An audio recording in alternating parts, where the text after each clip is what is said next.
जिसमें उबाल हो ऐसा खून होना चाहिए, जिसमें उबाल हो ऐसा खून होना चाहिए, जीत के लिए जुनून होना चाहिए। आसमां भी आएगा जमी पर, आसमां भी लौट आएगा जमी पर, बस आपके इरादों में इतना गूंज होना चाहिए। नमस्कार, अभिनंदन सभी साथियों का। मैं इनके प्रजापति स्वागत करता हूं आपका हमारे इस छोटे से डिजिटल लर्निंग प्लेटफॉर्म पर, ज्ञानार्थ अकेडमी पर। आप सभी का प्रेम, सहयोग और जो सहायता हमें मिल रही है उसके लिए मैं आपका सदैव आभारी रहूंगा। आज जो हम वीडियो ये बनाने वाले हैं, ये बना रहे हैं हम राजस्थान पुलिस के उन सभी हमारे साथियों के लिए जो फिजिकल की तैयारी कर रहे थे दिसंबर में, और अचानक जो है स्थगित हो गई भर्ती, और आचार संहिता के कारण उसको स्थगित कर दिया गया। और अब इंतजार में है कि कब ये भर्ती निकले या इससे रिलेटेड कोई न्यूज आए जिससे कि हमें थोड़ा सा संबल मिले और हम पुनः तैयारी करने लग जाए। इसी बीच जूनियर अकाउंटेंट की जो है 15 गुना की सीईटी की जो लिस्ट है वो जारी हो गई थी, आप सभी को पता है। उसकी मेरिट भी जारी हो गई है, तो वहां जो फॉर्म आए हैं उसके हिसाब से जो उसके अंक आए हैं वो बहुत सही आए हैं। निश्चित रूप से हम इस वीडियो में जो है आपको अवगत कराएंगे कि क्या आप इस एग्जाम को क्वालिफाई कर पाएंगे। इसके अलावा इस एग्जाम में क्या क्या नियम है, कितने गुना को पास किया जाएगा, किस प्रकार से जो एग्जाम कंडक्ट होगा, ये सारी जानकारी आपके लिए लेकर उपलब्ध है। आइए बढ़ते हैं आगे। अगर आपने हमारे चैनल को अभी तक सब्सक्राइब नहीं किया है तो कर लीजिएगा, और अगर कर लिया है तो बहुत बहुत धन्यवाद आपका। चलिए बढ़ते हैं आगे और देखते हैं कि पद जो है बहुत महत्वपूर्ण होते हैं, क्योंकि 15 गुना की जो लिस्ट आनी है वो पदों के अनुसार ही आनी है। चलिए देखते हैं सबसे पहले कि विज्ञप्ति कब थी। तो 3 अगस्त 2023 को ये विज्ञप्ति जारी हुई। राजस्थान जो पुलिस की वैकेंसी है, इसमें जो कुल पद आने हैं वो आने हैं 3578। कितने हैं? 3578, जिसमें सामान्य जो पुलिस होता है वो, इसके अलावा जो हम कहते हैं कि दूरसंचार वाला है, बैंड है, तो कुछ वैकेंसियां इसमें है, जिसका आपको विस्तृत नोटिफिकेशन जो है हमारे इस चैनल के डिस्क्रिप्शन बॉक्स में आपको मिल जाएगा। तो निश्चित रूप से आप वहां से डाउनलोड कर सकते हैं। तो ये जो 3578 पद है, यही तय करेंगे कि किस जिले का कितना पद है, उस हिसाब से जो है आपकी क्या मेरिट रहने वाली है। फिर भी हम जनरल बात जो है लास्ट में मैं आपको कट ऑफ का एक अंदाजा बता दूंगा कि आपके अगर इतने नंबर है तो आप तैयारी कर सकते हैं। चलिए बढ़ते हैं आगे, देखते हैं कि इस वैकेंसी में 3578 पद जो है वो, और अभी जो जूनियर अकाउंटेंट टीआरई की जो वैकेंसी आई जो 15 गुना है, तो उसमें क्या क्या हमारा जो है रहने वाला है, और उसके साथ ही इसका जो पूरा प्रोसेस है उसके बारे में हम देखते हैं। तो देख लेते हैं। शारीरिक दक्षता और मापतोल परीक्षा की बात करें तो इसमें स्पष्ट ये लिखा गया था कि हमें फॉर्म भरने थे, तो लगभग सभी लोगों ने फॉर्म भर दिए हैं इसके, जो भी कांस्टेबल भर्ती की परीक्षा की तैयारी करने वाला था। और फॉर्म के बाद हमें जो है इसमें स्पष्ट लिखा है कि 15 गुना अभ्यर्थियों को जो है पास किया जाएगा। किसके बाद? किसके बाद? जब आप आपकी शारीरिक परीक्षा देने जाएंगे उससे पहले आपके 15 गुना की लिस्ट जारी हो जाएगी। क्योंकि इसमें जिले वाइज भरवाए गए हैं सभी के फॉर्म, तो निश्चित रूप से जिले के अनुसार ही 15 गुना भरे जाएंगे। जिस जिले में ज्यादा पद है वहां पर ज्यादा अभ्यर्थियों को चयन होगा। फिर भी हम बात कर लेते हैं आगे। आगे बात करें तो जब आप 15 गुना की लिस्ट आएगी उसके बाद आपके जो है कॉल लेटर जारी हो जाएंगे, आपको समय डेट सब दे दी जाएगी। आपको जिस दिन परीक्षा देनी है आपकी शारीरिक दक्षता की, वो आप देकर आगे आगे वाले पेपर के लिए क्वालिफाई कर सकते हैं। और इसमें बता दूं कि इसमें जो पेपर होना है वो है CBT based, computer based paper होना है। आपको जो एग्जाम जो होगा वो कंप्यूटर सेंटर्स जो हम कहते हैं, ऑनलाइन सेंटर जो होते हैं, उन पर होना है। चलिए बात कर लेते हैं शारीरिक मापदंड की। तो इसमें जो न्यूनतम ऊंचाई है पुरुष के लिए 168 सेंटीमीटर की होनी चाहिए, महिला के लिए 152। सीने की बात कर लें तो बिना फुलाए 81 सेंटीमीटर, और फुलाने के बाद 5 सेंटीमीटर का जो है वो इसमें सीने का कम से कम फुलाव आना चाहिए। महिलाओं के लिए कोई भी लागू नहीं है। बात करते हैं न्यूनतम वजन, इसके अंदर कोई लागू नहीं है, पर महिलाओं के लिए 47.5 किलोग्राम कम से कम वजन महिला में होना जरूरी है। चलिए बात करते हैं आगे। इसके अतिरिक्त अगर बात कर लें कि ये जो वैकेंसी है इसमें जो हम कहें कि आंखों से रिलेटेड और आपकी जो शारीरिक बनावट है उससे रिलेटेड सारी जो है जानकारी आपको इसमें दी गई है। जैसे आंखों की हम बात कर लें तो आंखों का परीक्षण जो है वो 6/6 बेहतर आंख और 6/9 से कम आपका होना चाहिए। चलिए आगे बढ़ जाते हैं। आगे देखते हैं कि इसमें जब आप भर्ती चयन प्रक्रिया इसकी देने वाले हैं तब आपको कुछ बोनस मार्क्स दिए जाते हैं। जैसे कि इसमें कांस्टेबल सामान्य इंटेलिजेंस में संचार के लिए जो न्यूनतम परीक्षा होगी उसमें 150 अंक आएंगे, और घुड़सवार के लिए भी 150 का है, और जो कांस्टेबल बैंड है उसमें ये लागू नहीं है। इसका मतलब ये हो गया कि यहाँ पर सीबीटी बेस्ड परीक्षा नहीं होगी जो बैंड वाले अभ्यर्थी हैं उनके लिए। फिर दक्षता परीक्षा की बात करें तो दक्षता परीक्षा जो है जो हम कहते हैं कि प्रैक्टिकल जो होता है, जैसे बैंड के लिए जो प्रैक्टिकल होगा या घुड़सवार कांस्टेबल के लिए आपको घोड़ा चलाना आता है कि नहीं आता है, उसका जो प्रैक्टिकल है कांस्टेबल के लिए बैंड के लिए भी होगा और घुड़सवार के लिए भी होगा। लेकिन कांस्टेबल जो जनरल कांस्टेबल है और इंटेलिजेंस संचार टेलीकॉम वाला है उसके अंदर ये लागू नहीं होगा। बात करते हैं विशेष योग्य एनसीसी होमगार्ड पुलिस संबंधी विषयों में डिप्लोमा आदि प्रमाण पत्र के आधार पर आवंटित तक। इसमें जो है 20 नंबरों का अधिकतम बोनस आपको प्राप्त हो सकता है यदि आपके पास एनसीसी का सर्टिफिकेट है तो, और आपके साथ आपके पास उसी जो हम कहते हैं ये जो इंटेलिजेंस और संचार है इसमें डिप्लोमा होता है, अगर आपके पास डिप्लोमा है तो 10 और 10 20 अंक आप अधिकतम प्राप्त कर सकते हैं। आपके पास एनसीसी है, सी सर्टिफिकेट है, तो उसमें ए और बी और सी जो आपको ग्रेड मिलती है उस अनुसार आपको अंक मिलेंगे, और इन दोनों में ये लागू नहीं है। मतलब एनसीसी हो नहीं हो, कांस्टेबल चालक घुड़सवार में आप ड्राइवर में आप एनसीसी का फायदा नहीं उठा सकते। बात करते हैं अंकों के योग की, तो यहाँ पर जो कुल अंकों का योग हो रहा है वो 170 हो रहा है, यहाँ पर जो 180 हो रहा है, और यहाँ पर जो है 30 हो रहा है। चलिए बात करते हैं, स्पष्ट लिखा है नीचे कांस्टेबल एंड के आवेदकों के लिए कंप्यूटर आधारित परीक्षा आयोजित नहीं की जाएगी। मैंने कहा था आपको कि सीबीटी वाली परीक्षा इनके लिए नहीं होगी। चलिए आगे बढ़ते हैं और कुछ जो इसके अंदर है वो हम देख लेते हैं। अच्छा, इसमें शारीरिक दक्षता जो परीक्षा है जो हम कहते हैं दौड़ है उसके लिए क्या है कि इसमें कम से कम 5 किलोमीटर की दौड़ आपको करनी है, जो पुरुषों के लिए 25 मिनट, महिलाओं के लिए 30 मिनट, और ट्राइबल अनुसूचित जनजाति भूतपूर्व सैनिकों के लिए जो है 30 मिनट की रखी गई है।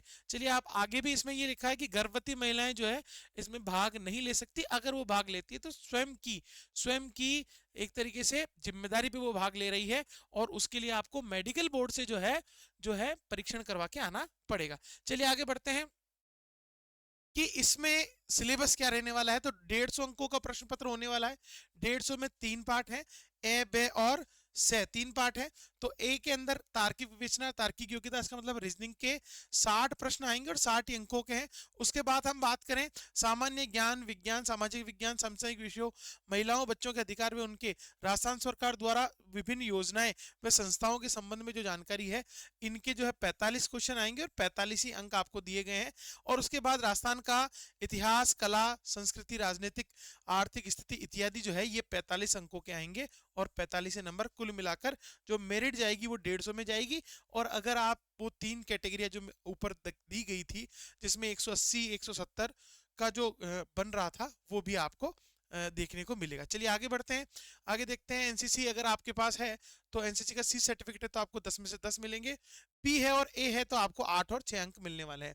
बात करते हैं होमगार्ड, अगर आप होमगार्ड में हैं और आप इस भर्ती को दे रहे हैं तो होमगार्ड में अगर 3 वर्ष की सेवाओं का आपके पास सर्टिफिकेट प्राप्त है तो 10 अंक आपको मिल सकते हैं, 2 वर्ष का है तो 8 अंक, और 1 वर्ष का है तो 6 अंक। इसके अतिरिक्त जो डिप्लोमाधारी है, साइंस से जो डिप्लोमाधारी है जो टेलीकॉम वाले में जाएंगे वो 10, 8 और 6 अंक प्राप्त कर सकते हैं अलग अलग डिप्लोमों के आधार पर। तो ये तो होगी हमारी कुल मिलाकर बात। अब हम बात करते हैं कि इसकी विज्ञप्ति में कुछ संशोधन किया गया। संशोधन जो आयु सीमा को लेकर था, तो ये आयु सीमा आपके सामने है, आप इसका स्क्रीनशॉट ले सकते हैं। अगर आपको कोई कंफ्यूजन है तो इसका जो हमारा लिंक है डिस्क्रिप्शन बॉक्स है उसमें ये पूरा हम जो ये पीडीएफ में आपको उपलब्ध करा दूंगा। चलिए आगे बढ़ते हैं, आगे देखते हैं कांस्टेबल भर्ती की संशोधित विज्ञप्ति। देखिए विज्ञप्ति क्या कह रही थी कि न्यूनतम अगर 40% है तो वह सभी अप्लाई कर सकते हैं, परंतु संशोधित विज्ञप्ति में है तो कुछ प्रतिशत कम कर दिया गया, 40 से 35 कर दिया गया था, फिर 31 और 25, 36 और 30 की जगह 31-25 कर दिया गया था। इसका मतलब है सामान्य, अन्य पिछड़ा वर्ग, अति पिछड़ा वर्ग, आर्थिक रूप से कमजोर जो विद्यार्थी थे जो अप्लाई करने से वंचित रह रहे थे उनकी 40 की जगह 35 कर दिया गया। तो ये कार्य तो हो चुका है, आप सभी को पता है ये कार्य हो चुका है, दोबारा फॉर्म आने की संभावनाएं नील है बिल्कुल। अब जो है आपको सीधे 15 गुना की लिस्ट मिलेगी, और उसी 15 गुना की लिस्ट के अनुसार आप जो आपकी जिले वाइज जो आप शारीरिक परीक्षा देने वाले हैं वो देने के लिए जाएंगे, दौड़ करने के लिए जाएंगे। चलिए आगे बढ़ते हैं, ये वो विज्ञप्ति है तो जो जिसके तहत स्थगित किया गया था 26/10 से लेकर 31/10 तक जो है विभिन्न स्थानों पर जो है विभिन्न जिलों अनुसार जो है आपकी शारीरिक दक्षता परीक्षा होनी थी, परंतु वो नहीं हुई और इसको आचार संहिता के कारण स्थगित कर दिया गया। और निकट भविष्य का मतलब ये है कि शायद अगले 2-5 दिनों में आपको पूरा शेड्यूल मिल जाएगा। निश्चित रूप से न्यूज़ बिल्कुल ऑथेंटिक है। मैं आपको बता दूं कि आने वाले इस हफ्ते में, अगला जो हफ्ता आ रहा है, उसमें अधीनस्थ सेवा चयन बोर्ड द्वारा आपकी जो है ये लिस्ट घोषित कर दी जाएगी और आपको जो है कांस्टेबल के लिए जो आप शारीरिक दक्षता परीक्षा देने वाले हैं वो आपके लिए जो है सूची जारी हो जाएगी। तो चलिए, ये तो हो गई बड़ी बड़ी बात। अब हम बात करते हैं कि क्या इसकी मेरिट रहनी है। देखिए, बहुत महत्वपूर्ण है कि आप अगर दौड़ की तैयारी स्टार्ट कर रहे हैं या पेपर की तैयारी स्टार्ट कर रहे हैं, आपकी दौड़ या फिजिकल आप फिट हैं, तो आपके कितने नंबर आने चाहिए सीटी में जिससे कि आप जो है इसमें अप्लाई कर सकें। देखिए, वैसे तो मैं आपको बता दूं कि हर जिले वाइज अलग अलग लिस्ट आनी है। देखिए, इसमें सामान्य के अंदर कोई भी रिजर्वेशन नहीं रखा गया है जनरल के अभ्यर्थियों के लिए, परंतु एससी एसटी और ओबीसी के अंदर जो है महिला अभ्यर्थियों के लिए, जो डीओसी अभ्यर्थी हैं उनके लिए जरूर जो है रिजर्वेशन रखा गया, तो वहां मेरिट ऊपर नीचे हो सकती है। बट जनरल की हम बात करें कि इतने नंबर अगर हमारे पास है तो हम इसमें अप्लाई कर सकते हैं। और अगला अगर हमने अप्लाई कर दिया है तो तैयारी जो है उसको स्टार्ट करें ताकि जल्द से जल्द आप जो है कांस्टेबल वर्दी के रूप में आप पहन सके। चलिए बात करते हैं हम बात करते हैं। देखिए, आपको पता है जूनियर अकाउंटेंट जो टीआरए की परीक्षा थी, टीआरए की जो 15 गुना की लिस्ट जारी की गई है उसमें लगभग 5,300 के लगभग पद हैं, 5300 पद हैं, जिस पर कि लगभग 1.92 लाख, मतलब 1.92 लाख जो है फार्म आए थे जिन्होंने फॉर्म अप्लाई किए थे। उसमें उन्होंने लगभग 80,000 को क्वालिफाई किया। इसका 15 गुना कितना हो गया? 80,000। 80,000 को उन्होंने क्वालिफाई किया है। अब हमारी बात कर ले तो हमारे यहाँ जो पद हैं 3578 पद है, और इस 3578 को अगर 15 से गुणा किया जाए तो लगभग आप अगर मोटा मोटा ले लें तो 60,000 अभ्यर्थियों को क्वालिफाई किया जाएगा जिला वाइज। तो अगर हम इसको देख ले, बट हमारे जो फार्म आए हैं वो कितना है? लगभग 2.5 लाख फॉर्म आए। लगभग एग्जैक्ट डेटा नहीं है ये, बट लगभग 2.5 लाख फॉर्म आपने अप्लाई किए कांस्टेबल के अंदर जो अभी तक फॉर्म आए। तो 2.5 लाख फॉर्म में से केवल 60,000 को लिया जाएगा। तो निश्चित रूप से इसकी जो मेरिट रही थी वो रही थी 154। जनरल की बात कर लें, जनरल ओबीसी की और एससी एसटी जनरल की जो पुरुष हैं उनकी लगभग 150, 153, 152 और 154 के आसपास रही है। तो इसकी वैकेंसी की क्या मेरिट रह सकती है तो मैं आपको कह दूं। देखिए, वैसे तो बहुत सारे लोग आपको 150 भी बताएंगे, कुछ 155 भी बताएंगे और कुछ 160 भी बताएंगे। तो मैं ये कहूंगा ये मेरिट तो रहनी है, किसी न किसी कैटेगरी में रहनी है। पर आपके अगर 160 अंकों से अधिक है, 160 अंकों से अधिक आपके है, 160 प्लस आपके है, तो आप निश्चित रूप से तैयारी प्रारंभ कर दीजिए। आपको क्वालिफाई किया जाएगा, आप जो है आपकी दौड़ की तैयारी कर सकते हैं निश्चित ही। हालांकि मेरिट, देखिए मेरिट क्या रहनी है किसी को पता नहीं, पर हम बात कर लें बड़े बड़े जिलों की, जिसमें कि जो उत्तरी राजस्थान वाले जिले हैं जहां वैकेंसी ज्यादा आती है, उन जिलों की अगर बात कर लें तो वहां 160, 170 आपके पास हैं, तो आप निश्चित रूप से तैयारी कर सकते हैं। और अगर आप कोई बैकवर्ड जिले से दे रहे हैं, जैसे कि बांसवाड़ा हो गया, या हम कहें बैकवर्ड जिले का अर्थ हो गया जहां कंपटीशन कम है, वहां वाले लोग अन्यथा न लें कि हमारे जिले को बैकवर्ड का, बैकवर्ड नहीं है, केवल वहां पर वैकेंसी जो है, या हम कहें कि वहां पर कंपटीशन का जो लेवल है वो थोड़ा सा कम है, तो वहां 160 वाला आराम से जो है तैयारी प्रारंभ कर सकता है। निश्चित रूप से आप जो है क्वालिफाई होने वाले हैं। किसके लिए आप क्वालिफाई होने वाले हैं? आपके एग्जाम के लिए, शारीरिक दक्षता परीक्षा के लिए, और आप पेपर की तैयारी भी प्रारंभ कर सकते हैं अगर आप फिजिकल फिट हैं तो मैं आपको कह रहा हूं ये सुनहरा मौका है, क्योंकि इस बार ये सिचुएशन कुछ ऐसी बनी है कि एक तो सीईटी किसी ने दिया वही इसमें अप्लाई कर सकता है, बिल्कुल। दूसरा, फिर सीईटी के अंदर भी 15 गुना के अंदर आप हैं तो ही आप अप्लाई कर सकते हैं शारीरिक दक्षता परीक्षा के लिए। फिर उसके बाद अगर शारीरिक दक्षता परीक्षा में आ गया, मान लीजिए 2.5 लाख लोगों में से 60,000 लोगों को उन्होंने पास किया, और इस 60,000 लोगों में से 15,000 ने हजार फेल हो गए, बिल्कुल निश्चित रूप से फेल होंगे क्योंकि अप्लाई लगभग सभी ने किया है। तो शारीरिक दक्षता परीक्षा में अगर 15,000 लोग फेल हो गए तो एग्जाम के अंदर केवल 45,000 लोग बैठने वाले हैं और उसमें से जो आपके 3578 लोग हैं, 3578 लोग हैं वो नौकरी लगने वाले हैं। तो इसका जो कंपटीशन का लेवल है वो भी नीचे रहेगा निश्चित रूप से, क्योंकि बहुत सारे लोगों ने सीटी में, अगर आपके सीटी के अंदर 200 नंबर के ऊपर है तो आप निश्चित रूप से आपको केवल फिजिकल फिट होना है। आप इस एग्जाम के अंदर आराम से उन 45,000 लोगों में इस 3,3500 वाली पद के अंदर आराम से आने वाले हैं अच्छे जिले से फॉर्म भरने पर। चलिए आज के लिए इतना ही। और मैं आपको कह दूं कि इस वैकेंसी से रिलेटेड कोई भी आपको अगर सवाल है या कोई क्वेरी है या आपको कोई कंफ्यूजन है तो हमारे कमेंट बॉक्स में जरूर लिखिएगा, हम आपको उसका जवाब देने की पूरी कोशिश करेंगे। चलिए आज के लिए इतना ही। जय हिंद प्यारे साथियों।